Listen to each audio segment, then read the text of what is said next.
امریکہ اور ایران پاکستان کے ذریعے رابطے میں ہیں۔ ایران امریکہ کے 15 نکات پر غور کر رہا ہے۔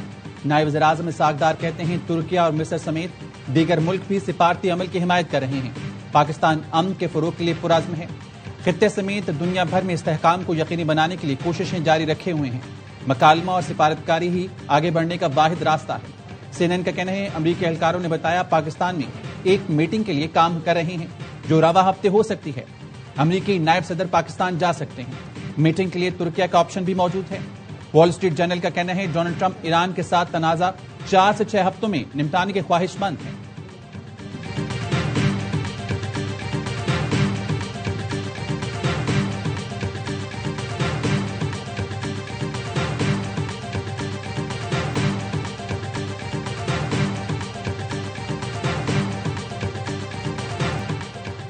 ایران مذاکرات میں سنجیدگی دکھائے اس سے پہلے کہ دیر ہو جائے۔ امریکی صدر ڈونلڈ ٹرمپ کا ٹروتھ سوشل پر پیغام، لکھا کہ ایرانی مذاکرات کاروں کا انداز بہت مختلف اور کچھ عجیب ہے۔ ایران ہم سے معاہدہ کرنے کی منتیں کر رہا ہے۔ ایران عسکری طور پر بری طرح شکست کھا چکا، اس کے پاس واپسی کا کوئی موقع نہیں بچا۔ اس کے باوجود کہہ رہے ہیں کہ وہ صرف ہماری تجویز پر غور کر رہے ہیں۔ یہ بالکل غلط ہے۔ ایران کو جلد سنجیدہ ہونا ہوگا کیونکہ اگر وہ مرحلہ آ گیا تو پھر واپسی کا کوئی راستہ نہیں ہوگا۔ صورتحال بالکل بھی خوشگوار نہیں ہوگی۔ ایران جیسی پاگل ریاست کے خلاف کارروائی میں نیٹو ممالک نے کچھ بھی نہیں کیا۔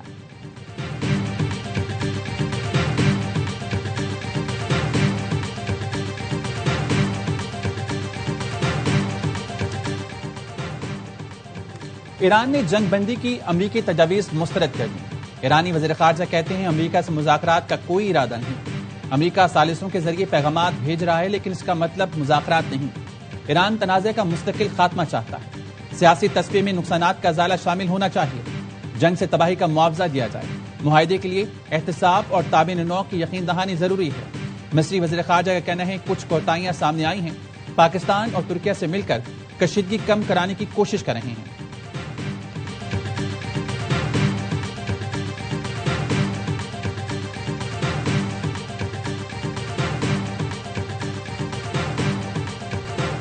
صدر آصف علی زرداری کی زیر صدارت مشاورتی اجلاس، وزیر اعظم شہباز شریف، فیلڈ مارشل سید عاصم منیر، نائب وزیر اعظم اور دیگر کی شرکت۔ علاقائی سیکیورٹی کے حالات کا جائزہ لیا گیا۔ عالمی سطح پر تیل و گیس کی فراہمی اور قیمتوں میں اتار چڑھاؤ پر غور۔ پیٹرولیم قیمتوں میں اضافے کی معیشت پر اثرات کا جائزہ لیا گیا۔ صدر آصف علی زرداری کا حکومتی اخراجات کم کرنے کے لیے کفایت پالیسی پر زور۔ چیئرمین پیپلز پارٹی بلاول بھٹو، وفاقی وزراء محمد اورنگزیب، محسن نقوی، علی پرویز ملک، احمد چیمہ شریک ہوئے۔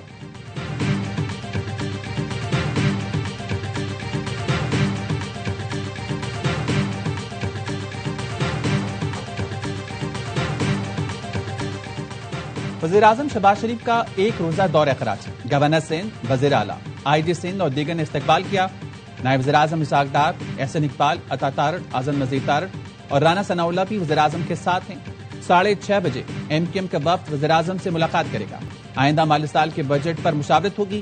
ایم کیو ایم کی مجوزہ آئینی ترمیم بل سمیت دیگر معاملات پر بھی گفتگو ہوگی۔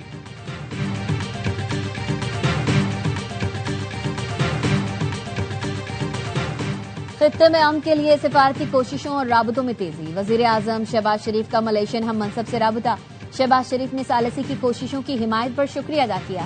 کہا کشیدگی کم کرنے کے لیے مخلصانہ اور حقیقی کردار ادا کرتے رہیں گے۔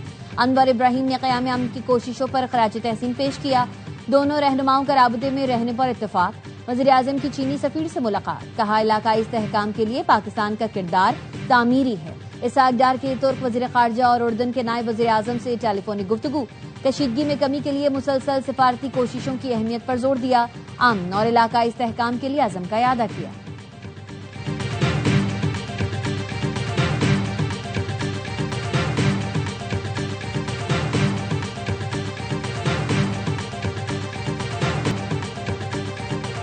امریکہ اور اسرائیل کے ایران پر مہلک حملے جاری۔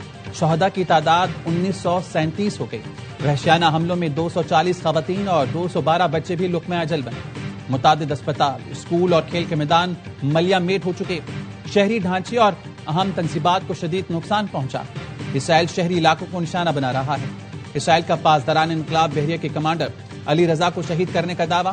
ایران اور حزب اللہ کے اسرائیل پر حملے جاری۔ ایران کا اسرائیل میں 70 مقامات نشانہ بنانے کا دعویٰ، اسرائیل کے سیٹلائٹ اسٹیشن پر میزائل داغ دیے، حزب اللہ نے تل ابیب پر کلسٹر بم مارے، تل ابیب میں اسرائیلی فورسز کے ہیڈ کوارٹر اور فوجی اڈے کو نشانہ بنایا۔ پاسداران انقلاب نے دعویٰ کیا چابہار کے قریب امریکی لڑاکا طیارہ F-18 مار گرایا، امریکی سینٹ کام نے ایران کا دعویٰ مسترد کر دیا۔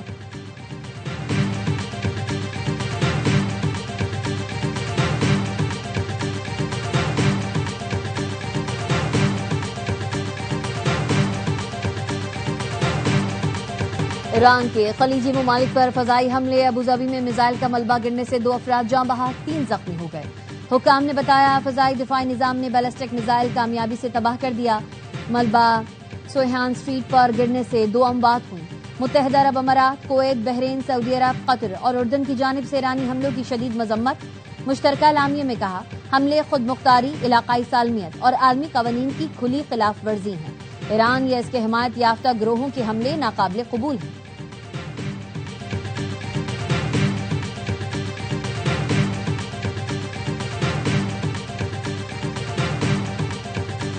We've seen the similar tactics and technologies used by Iran as Russia uses in Ukraine, and I'm confirming today that our Defense Intelligence Assessment confirms that ahead of this conflict, Russia was sharing intelligence with Iran.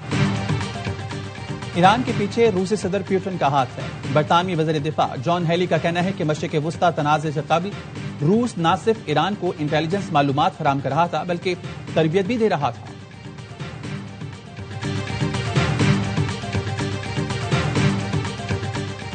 ریاض میں خلیج تعاون council کا اجلاس، بڑھتی کشیدگی، آبنائے Hormuz اور توانائی بحران پر بحث۔ سیکریٹری جنرل GCC جاسم محمد البدوی نے کہا ایران حملے اور آبنائے ہرمز بندش سرخ لکیریں عبور کر چکی ہیں۔ خلیجی ممالک عالمی معیشت کے لیے ریڑھ کی ہڈی کی حیثیت رکھتے ہیں۔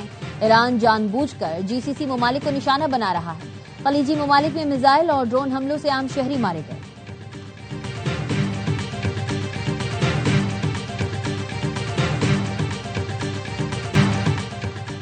عمران خان کے بیٹے قاسم خان کی پاکستان کے GSP+ اسٹیٹس کو متنازع بنانے کی کوشش۔ جنیوا میں بلوچ نیشنل موومنٹ کے رہنما نسیم بلوچ کے ساتھ پریس کانفرنس۔ پاکستان مخالف مطالبے پر سیاسی اور عوامی حلقوں کا شدید رد عمل۔ وفاقی وزیر اطلاعات عطا طارل کہتے ہیں کوئی سیاسی جماعت یا رہنما پاکستان سے بڑا نہیں ہو سکتا۔ یہ چاہتے ہیں پاکستان کو زر مبادلہ نہ مل سکے، ایکسپورٹ اور فیکٹریاں بند ہو جائیں۔ زلفی بخاری اینڈ کمپنی پاکستان کے خلاف سازشوں میں ملوث ہے۔ آپ پاکستان کا کچھ نہیں بگاڑ سکتے۔ ملک کے خلاف باتیں کرنے والوں کو شرم آنی چاہیے۔ وزیر اطلاعات پنجاب ازما بخاری نے کہا کچھ لوگوں نے GSP+ اسٹیٹس ختم کرنے کی تقریب رکھی۔ زلفی بخاری ایک غیر ملکی شہری ہے اور پاکستان کے خلاف بات کر رہا ہے۔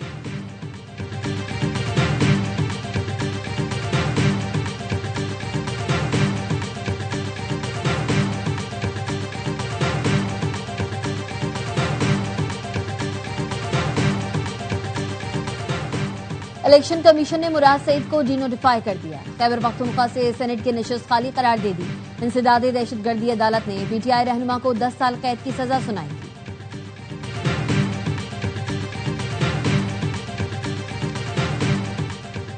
بھارت اپنی سفارتی ناکامیاں چھپانے کے لیے بازاری زبان پر اتر آیا۔ بھوکلاہٹ کا شکار بھارتی وزیر خارجہ جے شنکر سفارتی آداب بھی بھول گئے، غیر پارلیمانی اور توہین آمیز زبان کا استعمال شروع کر دیا۔ جے شنکر پاکستان مخالف بیان دے کر اپنی ناکام خارجہ پالیسی سے توجہ ہٹانے کی کوشش کرنے لگے۔ جے شنکر کا رد عمل ثبوت ہے کہ بھارت کو امریکہ ایران ثالثی عمل سے مکمل باہر رکھا گیا۔ پاکستان، ترکیہ اور مصر ایک قابل اعتماد سفارتی پل کے طور پر ابھر کر سامنے آئے۔ موجودہ بھارتی حکمران ہر معاملے میں اپنے عوام کو گمراہ کرنے میں مصروف۔ بھارت میں بے چینی واضح ہے، عوام خود مودی حکومت سے سوال کرنے لگے۔ عالمی اثر و رسوخ طاقت سے نہیں اعتماد سے بنتا ہے۔ جے شنکر کے بیانات اور ان کی مایوسی ظاہر کرتے ہیں۔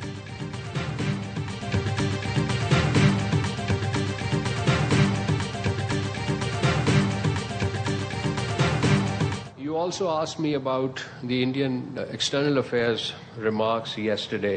Frankly, such undiplomatic rhetoric betrays a deeper sense of frustration. Pakistan does not subscribe to such megaphone theatrics. بھارتی وزیر خارجہ کی غیر سفارتی زبان در حقیقت گہری مایوسی کی عکاس ہے۔ ترجمان دفتر خارجہ کا کہنا ہے پاکستان اس طرح کے بیانات پر یقین نہیں رکھتا۔ ہمارا موقف تحمل اور وقار پر مبنی ہے. اصل منزل امن ہے، وہ سہولت کاری سے آئے یا ثالثی سے، یہ اہم نہیں. سفارت کاری سے رکاوٹیں اور مشکلات ہو سکتی ہیں جن سے ہمیں گزرنا ہوگا. مذاکرات کی لوکیشن اور شخصیات کے حوالے سے اطلاعات غیر مصدقہ ہیں.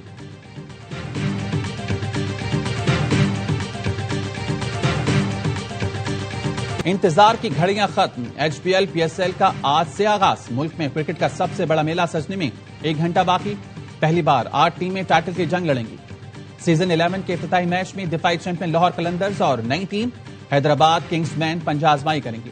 توانائی بحران کی وجہ سے تماشائیوں کو اسٹیڈیم آنے کی اجازت نہیں. ایونٹ کے تمام میچ اے اسپورٹس پر براہ راست دکھائے جائیں گے.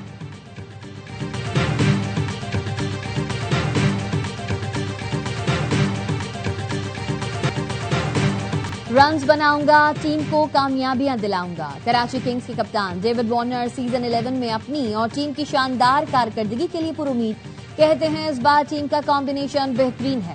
پشاور کے کپتان بابر اعظم نے کہا تماشائیوں کے نہ ہونے کا افسوس ہے.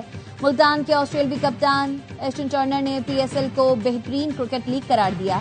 راول پنڈیز کے کپتان محمد رضوان بولے PSL نے زمین سے آسمان کا سفر طے کیا ہے. لاہور کے کپتان شاہین شاہ افریدی نے امید ظاہر کی PSL اگلے 10 سال مزید کامیابیوں کے جھنڈے گاڑے گا.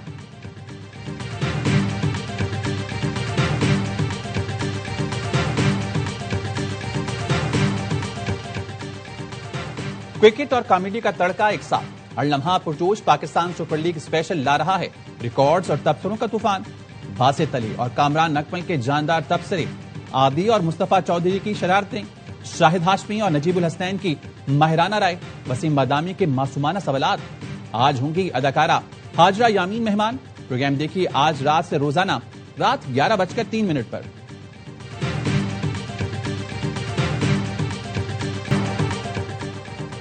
IMF سے $1.2 ارب کی قسط کے حصول میں پیش رفت. پاکستان اور IMF کے درمیان ورچوئل رابطہ.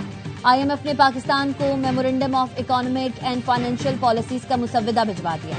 پاکستان اور IMF اب MEFP کے مسودے کے مطابق اہداف اور کارکردگی کا جائزہ لیں گے. MEFP کے نوٹیبلز پر اعداد و شمار میں مماثلت ہوئی تو اسٹاف لیول معاہدے طے پا جائے گا. IMF اور پاکستان کے درمیان بجٹ کی تیاری کے لیے مذاکرات اپریل کے آخری ہفتے میں ہوں گے. نیا بجٹ IMF کے تخمینوں اور اہداف کے مطابق بنایا جائے گا.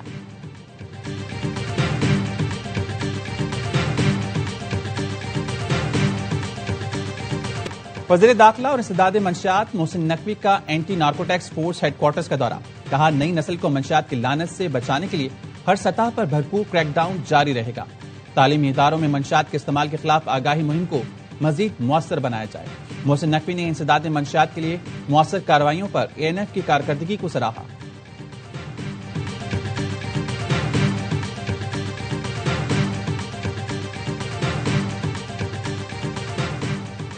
وزیر اعلیٰ KP سہیل آفریدی کے خلاف بانی PTI کی رہائی کے لیے فورس بنانے پر درخواست کی سماعت. وفاقی آئینی عدالت میں سماعت کے دوران جسٹس علی باقر نشفی نے ریمارکس دیے.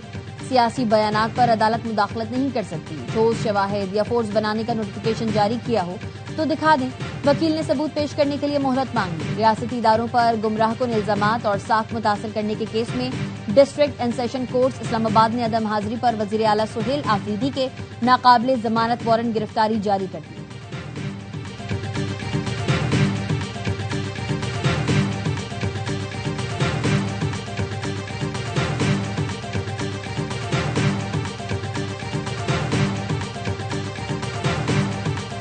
یہ اجتماع 27 مارچ کو ملک بھر میں یوم استحکام پاکستان منانے کا اعلان کرتا ہے اور جمعۃ المبارک کے اجتماعات کے بعد اور نماز کے بعد امن کے لیے خصوصی دعا کی بھی اپیل کرتے ہیں.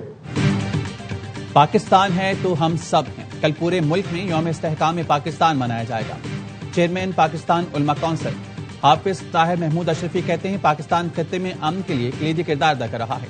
استحکام پاکستان سب کی مشترکہ ذمہ داری ہے. دنیا کی نگاہیں پاکستان پر ہیں. آج کا پاکستان ماضی کی نسبت زیادہ مضبوط ہے. ایسے چھینا ہے اس پر تو گن لگا ہوا ہے. اس کے فون گیا ہے, اس کا فون گیا ہے, اس کا فون گیا ہے. ہم نے شور کیا اور وہ لوگ بھاگ گئے. انہوں نے دیکھا پیچھے کوئی آ رہے ہیں اسی لیے وہ لوگ بھاگ گئے. کراچی میں ڈاکو بے لگام، نیو ٹاؤن تھانے کی حدود میں ڈکیتی کی وارداتیں بڑھنے لگیں۔ جناح میڈیکل اینڈ ڈینٹل کالج کی طالبات سے لوٹ مار، 3 ملزمان وین میں گھسے، اسلحے کے زور پر موبائل فون اور زیورات چھین لیے۔ عید کے دوسرے روز بھی اسی سڑک پر ڈاکوؤں نے ناکہ لگا کر واردات کی تھی، 5 کار سواروں کو لوٹ لیا تھا، تمام گاڑیوں کی چابی بھی ساتھ لے گئے تھے۔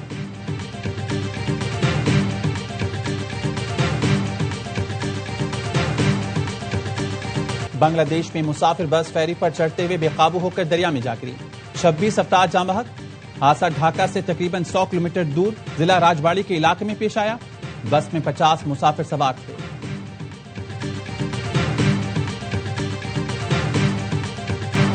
بلوچستان، خیبر پختونخوا اور پنجاب کے مختلف علاقوں میں بادل برس پڑے، کوئٹہ، چمن، ہرنائی، قلعہ عبداللہ، قلعہ سیف اللہ میں بارش کے ساتھ ژالہ باری بھی ہوئی۔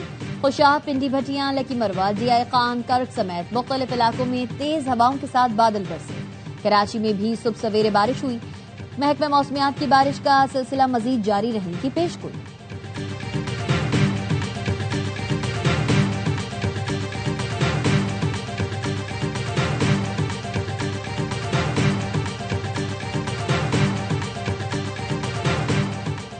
مسلمان مرد شرعی طور پر اہل خطاب خواتین کے ساتھ نکاح کر سکتے ہیں۔ وفاقی آئینی عدالت نے 18 سال سے کم عمر مسیحی لڑکیوں کی مسلمان لڑکوں سے شادی پر فیصلہ سنا دیا۔ عدالتی حکم میں کہا گیا، چائلڈ میرج ایکٹ 1929 کے تحت کم عمری کی شادی پر سزا ہو سکتی ہے، نکاح ختم نہیں ہو سکتا۔ عدالت نے ماریہ بی بی کا قبول اسلام اور شہریار نامی لڑکے سے نکاح درست تسلیم کر لیا۔ کہا، ماریہ نے نکاح سے پہلے اسلام قبول کیا، جس کا ڈکلیریشن بھی موجود ہے۔ آئینی تشریح کے لیے حتمی فورم سپریم کورٹ نہیں بلکہ وفاقی آئینی عدالت ہی ہے۔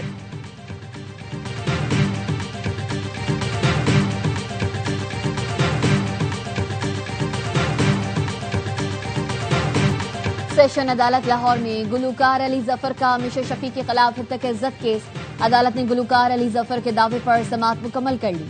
فاضل جج نے کہا، 30 مارچ کو پورے ریکارڈ کا جائزہ لیا جائے گا، کوئی نقطہ وضاحت طلب نہ ہوا تو آئندہ سماعت پر فیصلہ محفوظ کیا جائے گا۔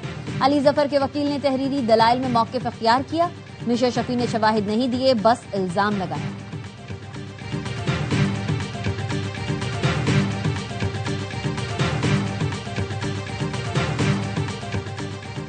اداکار حمزہ علی عباسی کی بہن ڈاکٹر فضیلہ عباسی پر منی لانڈرنگ کے الزامات۔ ڈاکٹر فضیلہ عباسی کے 22 بینک اکاؤنٹس میں سے 25 ارب کے ٹرن اوور کا انکشاف۔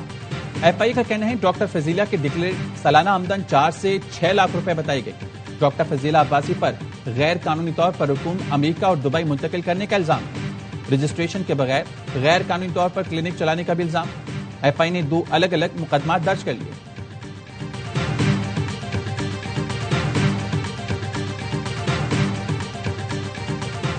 Social media plate form meta اور گوگل امریکی عدالتوں میں کیسز ہار گئے، $7 لاکھ ہرجانہ ادا کرنے کا حکم۔ میٹا کو بچوں کی ذہنی صحت کو نقصان پہنچانے کا مرتکب قرار دیا۔ عدالت نے تاریخی فیصلے میں کہا، میٹا نے فیس بک اور انسٹاگرام پر بچوں کے جنسی استحصال کو ممکن بنایا۔ میٹا نے ان پلیٹ فارمز پر سیفٹی سے متعلق صارفین کو گمراہ کیا۔